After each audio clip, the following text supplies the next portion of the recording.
The rain came down like a confession, relentless, unashamed, and far too late. By the time I reached the edge of the old property, my boots were soaked through, and the gravel path had turned to mud. I remember thinking that the sky had opened up for a reason, that maybe, somehow, the storm was the only thing honest enough to mirror what was happening inside me.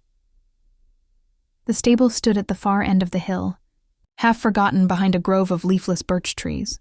It wasn't beautiful, not in the way old movies pretend barns are. It was weathered, gray, almost hollow. Its roof slanted with the wear of time, and the wood panels breathed with the rhythm of wind and rot. Yet for reasons I couldn't explain, I felt it before I even saw it. Something in the air, heavy, trembling, pulled me toward that place like a memory I hadn't lived yet. When I pushed open the door, the smell hit me first, earth, hay, and something deeper, alive, warm, animal. My heart beat too fast. It felt like stepping into a dream you've had too many times to call coincidence anymore. I closed the door behind me, the sound echoing through the stillness.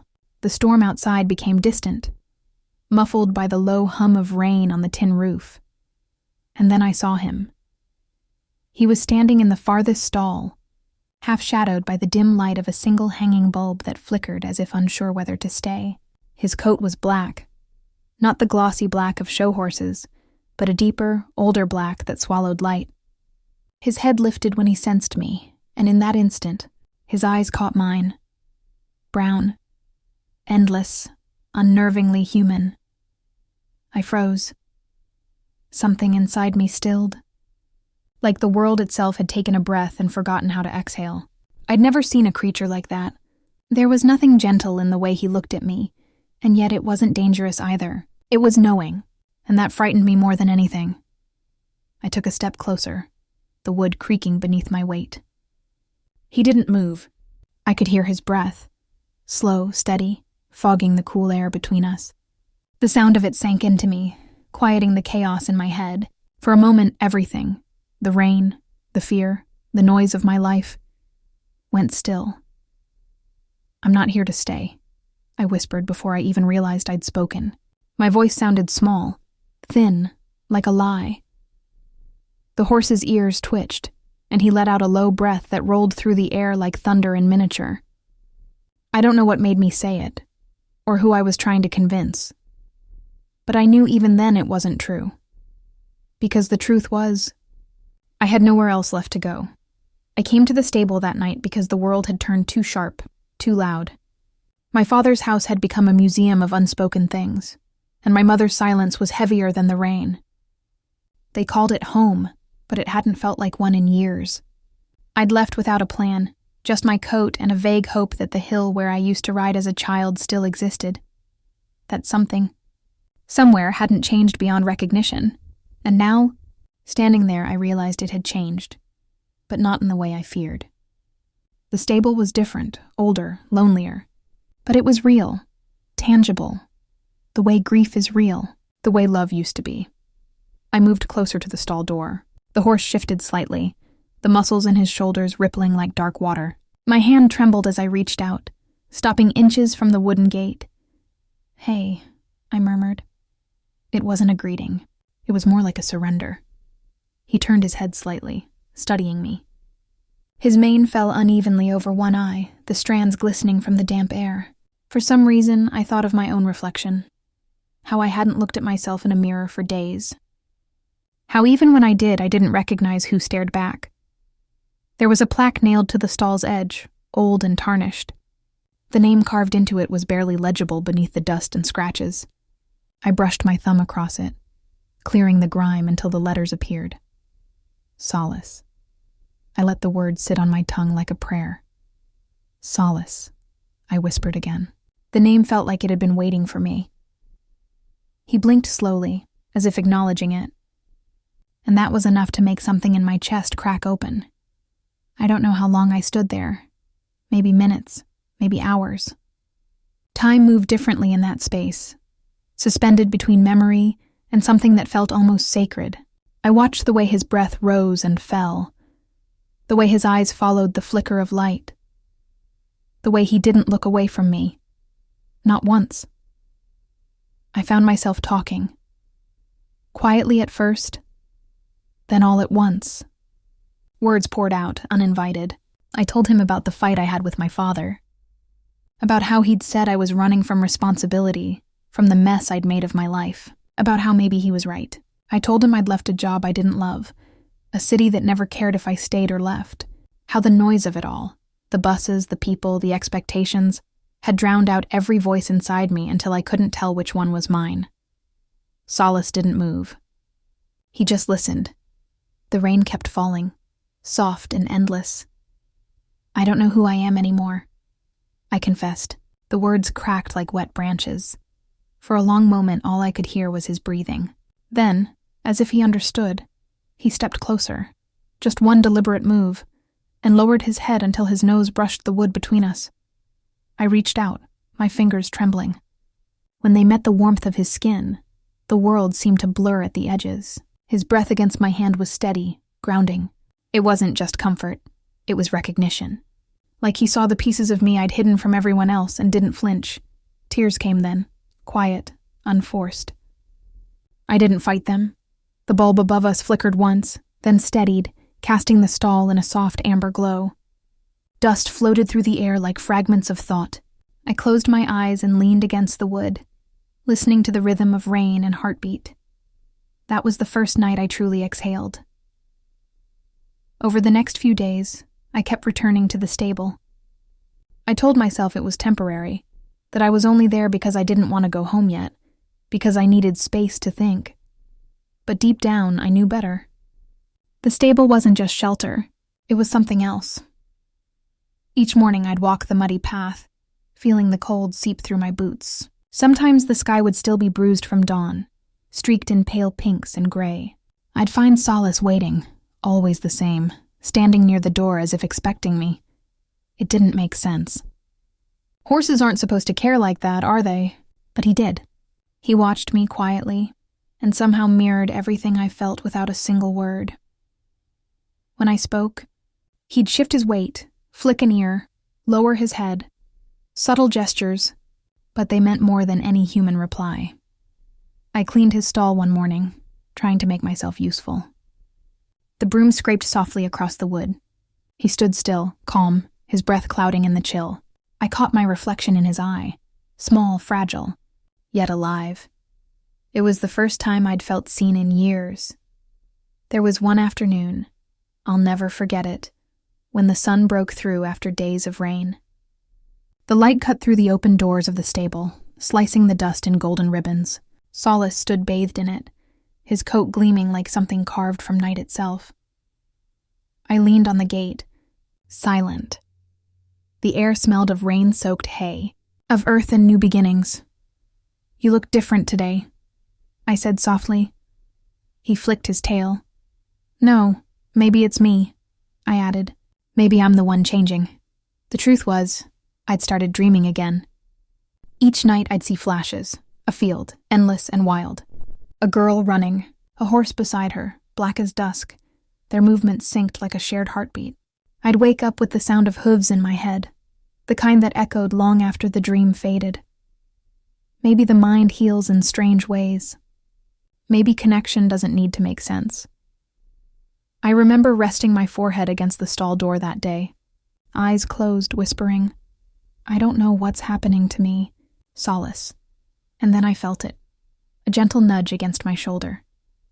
His muzzle brushed me, cautious but deliberate. I opened my eyes to find him closer than ever, his gaze level with mine. For a moment, everything dissolved. The noise, the years, the distance between who I was and who I thought I'd be. It was just breath and heartbeat and warmth. He leaned in, and I swear in that single second the world felt rewritten. By the time night fell, I was still there. The stable glowed under the soft hum of lantern light. The air was thick with quiet, the kind that holds stories too heavy for words. I sat on the floor beside his stall, my back against the wood. My hand rested near his hoof, feeling the faint tremor of life beneath all that strength. I used to be afraid of everything, I admitted. Of failing, of being seen, of being loved. The confession hung in the air, fragile. But this, being here, it's the first time I'm not afraid. He shifted, his breath rolling softly. I closed my eyes. Something about that space, about him, stripped away all the noise. It wasn't magic, not in the fairy tale sense. It was something simpler, rawer, a reminder that maybe life isn't about being understood. Maybe it's about being felt. When I finally stood to leave, the rain had stopped. The air was cold, sharp with the scent of pine and earth. I turned back before I left, hand on the door. Solace watched me, unmoving. "I'll come back tomorrow," I said. The words felt like a promise, one I didn't fully understand yet, but meant anyway. As I stepped out into the night, the stars were faint behind the drifting clouds. The path back to the house felt shorter, lighter. I looked over my shoulder once more, and though I couldn't see him clearly in the dark, I knew he was still there, watching, waiting, and somewhere deep in my chest, a pulse answered his, quiet, steady, alive. That was the night everything began to shift. I didn't know it then, but that moment, that single step into the stable, had set something in motion, something that would unravel everything I thought I knew about loss, about love, about myself. Because sometimes, the place you go to escape your life becomes the one that finally teaches you how to live it. That night, I dreamed again. The field, the wind, the sound of hooves like thunder rolling beneath a silver sky. Only this time, when I reached out in the dream, I wasn't alone. Solace was beside me, his mane brushing my cheek. And for the first time in a long, long while, I felt free. Morning came slow, like light creeping back into a place it had forgotten. I woke with the taste of dreams still heavy in my mouth. The field, the running, the rhythm of hooves that seemed to echo through my veins long after I opened my eyes. The ceiling above me felt too close, the house too quiet. My father's car was gone. My mother's voice, absent as always. Just the steady tick of the kitchen clock marking the seconds I couldn't fill. I didn't eat. I didn't think. I just walked. The path to the stable had changed overnight, though I knew it hadn't. The rain had dried into the earth, leaving the ground soft and glistening under the morning sun. Birds stirred in the trees, shaking off the storm. Everything smelled new. Damp wood, grass, the faint sweetness of spring trying to return. When I reached the stable, the air inside was different too. Still, quiet, but charged, as if the walls remembered last night's confession. Solace was waiting, standing near the open stall, his coat catching threads of early light. He looked at me, slow and deliberate, and I felt that same stillness pulse through me again, the kind that makes you forget to breathe. "Morning," I whispered. My voice cracked, fragile from disuse. He lifted his head slightly, the soft sound of breath greeting me. No words, no answers, just that steady gaze that somehow understood everything I didn't say. I stepped closer, brushing my fingers along the stall's wooden edge. His presence filled the air, calm, strong, unbending. My own reflection shimmered faintly in his eye, and for a moment, I wondered who was really watching who.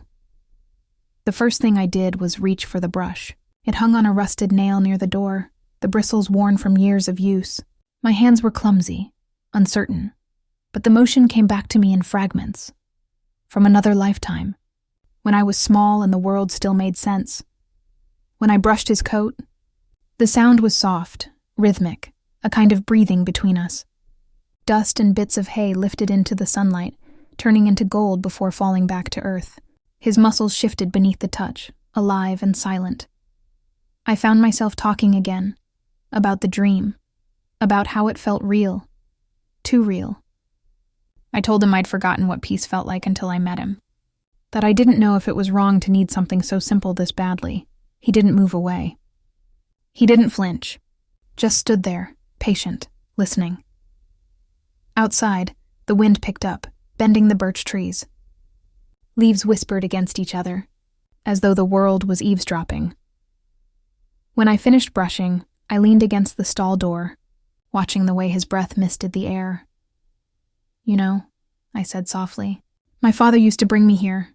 The words fell heavy. He used to say that horses could feel what people hid, that they could sense fear, sadness, even lies. I paused, my throat tightening. I guess that's why I stopped coming. I didn't want anything to see what I was turning into. Solace turned his head, the faintest shift, and I swore I could feel his attention sharpen. He sold my first horse when I was 15. Said I wasn't responsible enough. Said animals deserved someone better. I didn't argue. The memory hit me like wind. The smell of leather, the sound of an engine starting, the echo of hooves fading down a road I couldn't follow. "I stopped riding after that," I said, quieter now. "I stopped believing I could care for anything that needed me." My voice trembled, but Solace didn't look away. If anything, he seemed to lean closer, his breath stirring the loose strands of hair near my face. I smiled, or something close to it. "You're a strange one," I murmured. "You don't even know me, and yet you make it feel like I matter." For a long time, neither of us moved. The air between us hummed with something I couldn't name. Not comfort, not trust, but something wilder, deeper. Then a sound broke it, the distant crunch of tires on gravel. I turned toward the noise, startled. Through the open stable door, I could see a truck pulling up the hill, white, rust-stained, familiar. My father's. Panic hit me before thought did. I hadn't spoken to him since the argument. The words he'd thrown at me, useless, ungrateful, lost, still burned under my skin. He parked, slammed the door, and started toward the stable. Each step sounded like a verdict. "Great," I muttered under my breath. Perfect timing. Solace shifted, sensing the change in me. I reached out instinctively, brushing his neck. "It's okay," I whispered, though I didn't believe it. When my father appeared in the doorway, his presence filled the space like a shadow swallowing light. He looked older than I remembered, his face lined, his eyes sharp with something that wasn't quite anger, maybe exhaustion. "So this is where you've been hiding," he said. His voice was low, roughened by the morning chill. I didn't answer. I just stood there, my hand still resting against Solace's coat. He looked past me at the horse, then around the stable. His gaze softened for a fraction of a second. A ghost of memory. "Maybe. Didn't think you'd ever come back here," he said. "I didn't plan to," I replied. The silence that followed was dense. He sighed, rubbing a hand over his face. "You can't just run off every time life gets hard, Anna." "I didn't run," I said, though the words felt hollow. "Then what do you call this?" He gestured to the stable, to me, to the dirt under my boots. "You quit your job. You left without a word. Your mother's been worried sick." I looked down, swallowing hard. "I just needed space," he exhaled, long and tired. "Space doesn't fix things. It only delays them." The words stung, mostly because they sounded true. Solace shifted again, his weight pressing against the stall. My father's eyes flicked toward him. "You remember this one?" he asked. I shook my head. "He came after you stopped writing. Strong, stubborn, bit of a fighter." A faint smile tugged at his mouth. "You'd like him." "I already do." That caught him off guard. His brow furrowed, like he wanted to say something else but didn't know how. Instead, he just nodded once, curtly. "Well," he said finally, "don't stay out here too long. Weather's turning again." And with that, he turned and left. The sound of the truck faded down the hill, leaving a silence that felt heavier than before. I leaned against the stall, my chest tight. Solace let out a low breath, as if echoing the weight I couldn't release. "Space doesn't fix things," I repeated under my breath. Maybe he's right. But as I looked at Solace, steady, patient, real, something inside me disagreed. That evening, I stayed longer than usual. The sky bruised into purple, and the smell of wet hay thickened in the cooling air. I talked less and listened more. to the creak of the stable walls, the sigh of wind through the trees, the rhythm of his breathing. There was something healing in the silence. It asked for nothing, demanded nothing. It just existed like truth. At one point, I opened the gate and stepped inside the stall. Solace lifted his head, eyes curious but calm. I hesitated. It felt almost sacred, crossing that threshold. But then I moved closer. He didn't retreat. I stood beside him, close enough to feel the heat radiating from his body. My hand brushed against his side and the warmth seeped into me, chasing away the cold that had lived under my skin for months. For the first time, I didn't feel small. I don't know how long we stood there. The world seemed to shrink to that one space. Breath, heartbeat, quiet. When I finally spoke, it was barely above a whisper. You know, I think I used to believe life was supposed to make sense. That every pain had a purpose, every loss a lesson. I swallowed, the words catching in my throat. But now, I think some things just break us, and we learn to move anyway. Solace flicked an ear, as if acknowledging it. I smiled faintly. Maybe that's enough. The night deepened around us.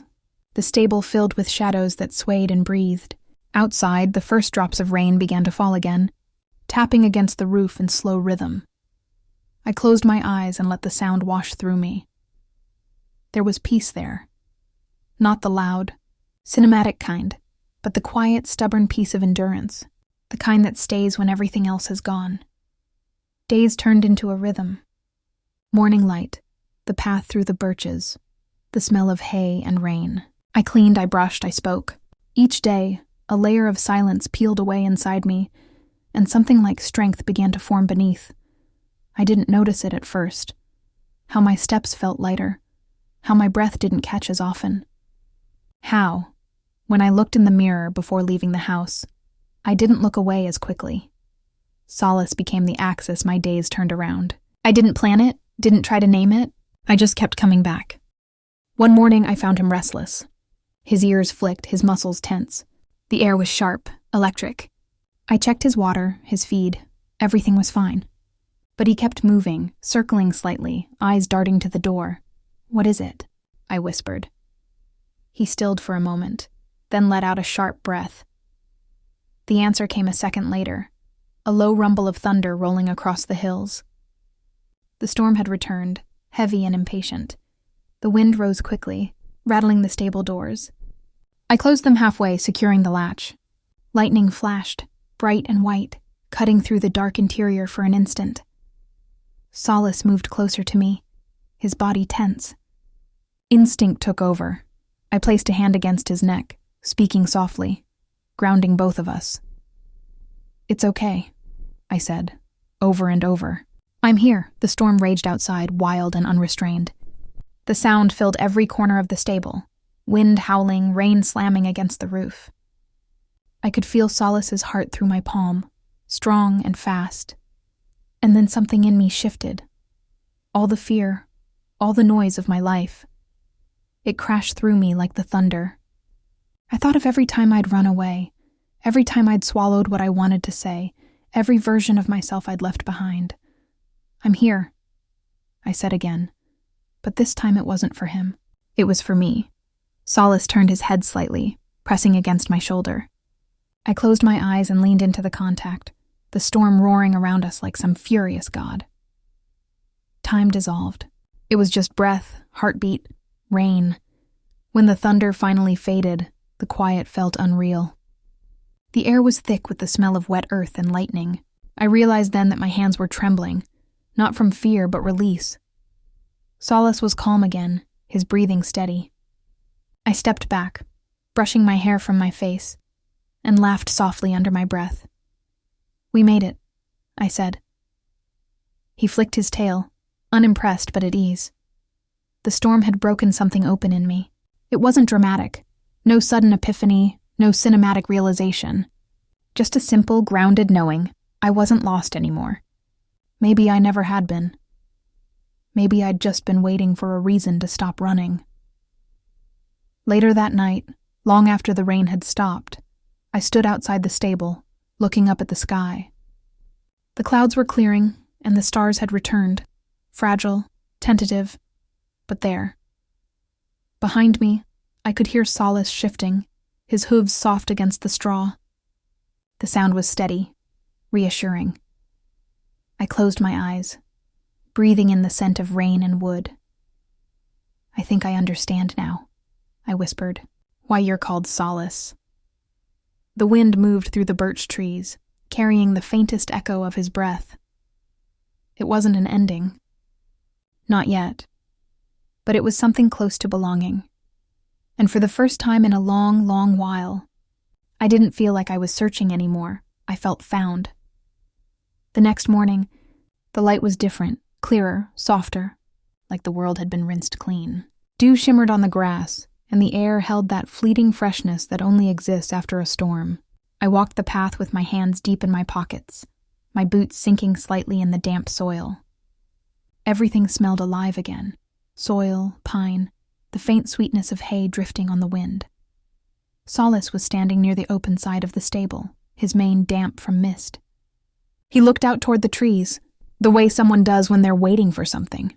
The sky behind him glowed pale blue, thin streaks of sunlight slicing through the fading clouds. When he turned his head toward me, something in his gaze stopped me mid-step. It was softer than usual, almost fragile, as if the storm had left something behind in both of us. "Hey," I said quietly. He blinked once, slow and deliberate, before letting out a breath that steamed faintly in the morning air. I moved closer, resting my hand against his neck. The warmth beneath his skin felt like the center of the earth. The world outside the stable had started to call again, messages piling on my phone, my mother's voice on the answering machine, coworkers asking when I was coming back. I hadn't answered any of them. I didn't know what to say yet. All I knew was that every time I thought about leaving this place, my chest tightened, like air refusing to move. I brushed Solace's coat, slow and steady. The rhythm was hypnotic, a meditation in motion. Each stroke seemed to quiet something restless in me. "I used to think healing meant forgetting," I said softly, "but now I think it's remembering without drowning." He shifted his weight, the sound of hooves pressing into straw. "I'm going to have to go back soon," I added, the words heavier than I expected. "I don't know what's waiting for me there. Maybe nothing, maybe everything." The silence that followed wasn't empty. It was full, alive, breathing. I realized then that I didn't need an answer.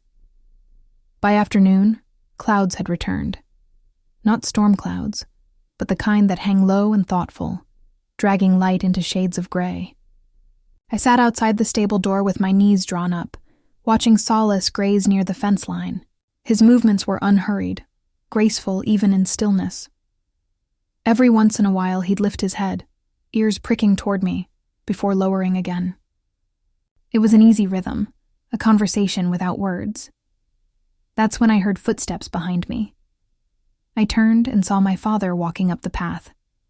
He wasn't wearing his work clothes this time, just a sweater and old jeans. He carried something in his hand, a folded piece of paper, weathered at the edges. I stood unsure. He stopped a few feet away, breathing hard from the climb. "Didn't think I'd find you here again," he said. "I come every day," I answered. He nodded slowly, glancing toward Solace. "He's a good one. I thought about selling him last month.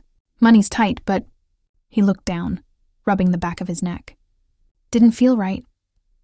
The wind moved between us, carrying the faint rustle of grass. "I found this," he said, holding out the paper. "Thought you might want it. I took it carefully." It was a photograph, faded, creased down the middle. Me at 12 years old, sitting on my first horse. My father stood beside me, hand on my shoulder, smiling. I barely recognized us. For a long moment, neither of us spoke. "You used to come here every weekend," he said. "Rain or shine, you'd spend hours just talking to that old mare. I never understood what you said to her." He let out a low chuckle, half nostalgia, half regret. "Maybe I still don't." I looked at the photo again. "She listened." He nodded, eyes distant. I wasn't much good at that, was I? The honesty in his voice surprised me. It cracked something open in the space between us, something we'd both been guarding for years. I didn't make it easy, I said quietly. He met my eyes, and for the first time in a long time, he didn't look angry or disappointed, just tired, human. I just wanted you to be okay, he said. I didn't know how else to make that happen. The words hit deep, not like a blow, but like a release. I'm getting there, I said. Thanks to him. We both looked toward Solace, who had lifted his head again, watching us with that steady, unreadable calm. He's got good instincts, my father said. I smiled faintly. Better than most people. That almost made him laugh. He looked out toward the horizon, then back at me. You know, I could use help here. The fences need fixing. Feed runs low faster than I can keep up. You don't have to decide now, but if you wanted to stay a while, I wouldn't mind. For a moment, all I could do was stare at him. The offer felt like a door opening. One I hadn't realized I'd been waiting for. I'll think about it, I said softly. He nodded once, almost in relief. That's all I ask. And then he turned and walked back down the path. Slower this time, shoulders not as tense. When he was gone, I looked down at the photo again. My younger self smiled up from the paper, bright-eyed, unbroken. I slipped it into my jacket pocket, feeling the faint weight of it settle against my heart. Solace whinnied softly, as if calling me back to the present. I walked over to him, my boots sinking into the wet earth. He's trying, I said. Solace's ear flicked toward me. So am I. That night the air turned cold. I stayed in the stable long after dark, lantern light pooling in soft golden circles across the floor. The world outside was quiet. No thunder, no rain. Just the distant hum of crickets and the sigh of trees moving against one another. I leaned against the stall, watching Solace chew slowly, content. You know, I said quietly, I used to think strength looked like never breaking, like holding it all together no matter what. He shifted slightly, the lantern light catching the contours of his face. But maybe strength is the opposite. Maybe it's the moment you finally let yourself fall apart and still choose to stand back up. My throat tightened. I'm not the same person who came in here that first night. I think I was looking for a place to hide. But what I found was something else. The air felt heavy, sacred somehow, filled with everything unspoken.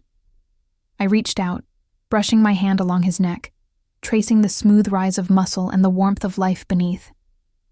Thank you, I whispered. He turned his head slightly, and for an instant, his muzzle rested against my shoulder. The smallest gesture, but it felt like an embrace. The lantern flickered, throwing shadows that danced across the walls. I closed my eyes and breathed in the smell of hay and rain and life. It struck me then, how quiet transformation is. How it doesn't announce itself with thunder or applause. It just happens in small moments like this, when you finally let the world touch you again. The next morning, I woke before dawn. The house was still, my parents asleep. I made coffee, left a note on the kitchen table, and stepped outside. The sky was streaked with silver, the first edge of sunrise breaking over the hills. Mist hung low across the fields, and the world felt half awake, suspended between night and day. I walked to the stable one last time before the sun climbed higher. Solace was there, standing in the early light, his breath curling in soft clouds. He looked at me the way he always did, steady, knowing. I'm leaving for a while, I said, my voice barely above a whisper. I need to see what's left of my life out there. But I'll come back. He blinked, calm and unhurried. I promise, I added. I won't disappear again. I opened the stall door and stepped inside. The space felt different in daylight. Not smaller, but lighter, freer. I pressed my forehead gently against his neck, feeling the heartbeat beneath all that strength. For a long time, neither of us moved. The world outside slowly brightened, gold spilling across the grass. Then I stepped back, taking one last look. There was a stillness in his eyes that mirrored something inside me. A quiet understanding that endings aren't always losses. Sometimes they're just the moment before beginning again. I turned and walked toward the door. The air outside was cool, clean, filled with the sound of birds shaking sleep from their wings. At the top of the hill, I stopped and looked back. The stable stood framed in light, every edge glowing. Solace stood at the doorway, watching. His dark coat shimmered like water, and for a fleeting second, I saw it again. The field from my dreams, endless and wild. Only this time I wasn't running alone. Weeks passed. I went back to the city, to the noise and the faces and the endless rhythm of what people call normal life. But something in me had changed. I carried the stillness of the stable wherever I went, the sound of hooves in the rain, the breath of a creature that had seen straight through me and didn't turn away. I started painting again.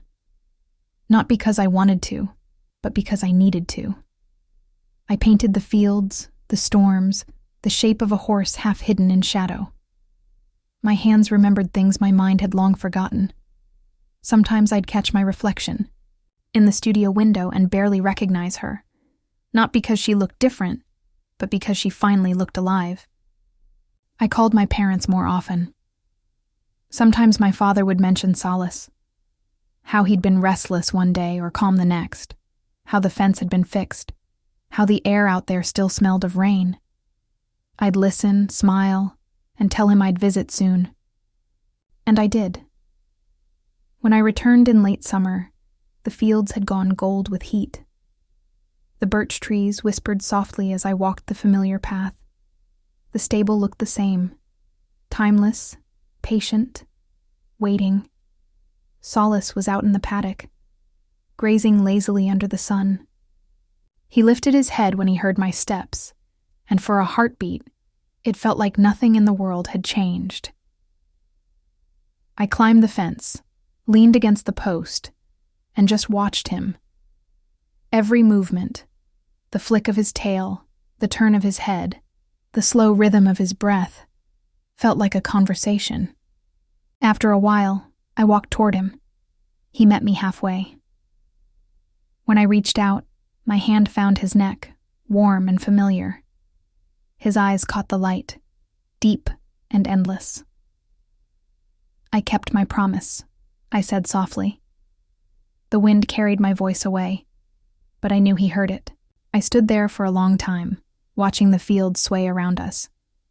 The world was quiet, but not empty. It was full of air, of memory, of everything that had brought me here.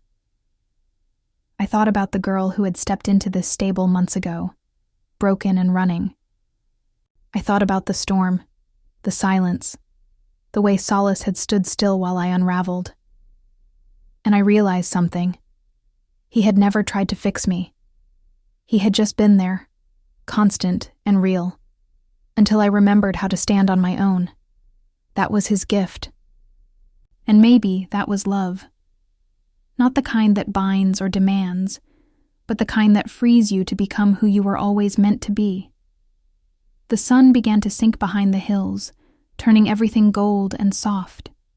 Shadows stretched long across. The field and the world glowed as if it were holding its breath. I turned toward the stable one last time, my hand resting against Solace's mane. "I'll be back," I said. Always.